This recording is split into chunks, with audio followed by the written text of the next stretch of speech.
প্রিয় বন্ধুরা, আপনারা সবাই কেমন আছেন? আশা করি ভালো আছেন। আজও চলে এসেছি একটি নতুন ভিডিও নিয়ে। আজ আমি আঠি আম গাছের সঙ্গে কাটিমন আম গাছের কলম বা গ্রাফটিং করব। এখানে অনেক আমার আটি গাছ আছে, সে 2-3 বছর আগেকার গাছ। আমি কেটে ফেলে দিইনি, আমি রেখে দিয়েছি যত্ন করে। তাই বলি, কখন কোন জিনিসটা কাজে লাগে সেটা বলা খুব কঠিন। আমি ভাববিনি যে কি আজকে আমি শখের বসে গ্রাফটিং করব। আমি বাগানের ভেতর ঢুকেছিলাম, সফেদা গাছ ছিল, সেখানে ফল ছিল কিছু, তো ফলগুলো দেখতে গেলাম। ফলগুলো একটাও নেই, সব ঝরে পড়ে গেছে। তারপরে কাটিমন গাছের দিকে তাকাচ্ছি, তো কাটিমনের গাছের কিছু ভালো শক্ত এবং লম্বা লম্বা ডাল বা সায়ন দেখতে পেলাম। তো মনে হলো যে কি তাহলে আজ একটা কিছু নতুন কিছু করি। তার জন্য আমি বাড়িতে গেলাম, হেসো নিয়ে এলাম। হেসো নিয়ে এসে কাটিমনের দুটো ডাল ভালো ভালো কাটলাম। এবার গ্রাফটিং করতে কি কি প্রয়োজন? প্রথমেই একটা সুস্থ এবং ভালো আঠি গাছের চারা, সেটার বয়স মোটামুটি 1 থেকে 2 বছর প্রায় হতে হবে। তারপরে আপনার কাটিমন গাছের সুস্থ এবং ভালো একটা ডাল বা সায়ন কেটে নিতে হবে। তারপরে ধাপ হচ্ছে কাটার জন্য বা গ্রাফটিং করার জন্য একটা ভালো ধারালো হেসো বা ব্লেড বা ছুরি। যেহেতু আমি কোনো প্রফেশনাল গ্রাফটিং করি না বা কলম বাঁধি না, তাই আমি হেসো দিয়েই গ্রাফটিং কাজটি সম্পূর্ণ করছি বা করব।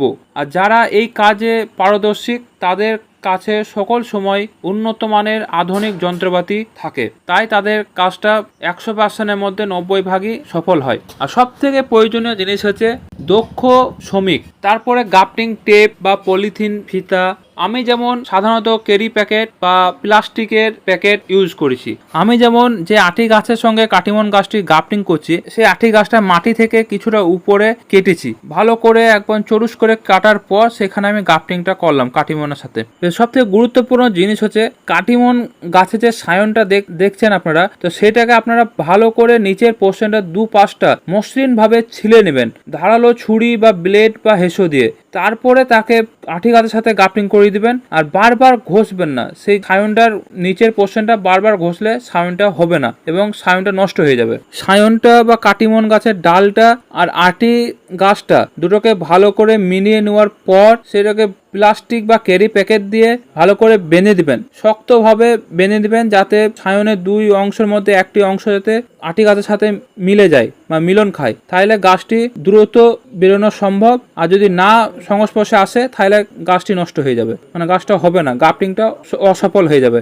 আর একটা গুরুত্বপূর্ণ হচ্ছে গ্রাফটিং টেপ দিয়ে শক্ত করে বেঁধে দিন, যাতে পানি বা বাতাস ঢুকতে না পারে। এরপর আপনি অপেক্ষা করুন 15 থেকে 30 দিনের পর নতুন কুড়ি বের হলে আপনি সফলভাবে গ্রাফটিং করতে পেরেছেন। আর সফলতার জন্য টিপস: বর্ষা শুরু বা বসন্তে গ্রাফটিং করলে সফলতার হার বেশি। গুরুত্বপূর্ণ: কাটিমন একটি উন্নত জাতের আম। আটি গাছকে গ্রাফটিং হিসাবে ব্যবহার করলে সাধারণত ভালো ফলন পাওয়া যায়, যদি গ্রাফটিং সঠিকভাবে করা হয়। আজকের মতো এটুকুই। সকলে ভালো থাকবেন, সুস্থ থাকবেন।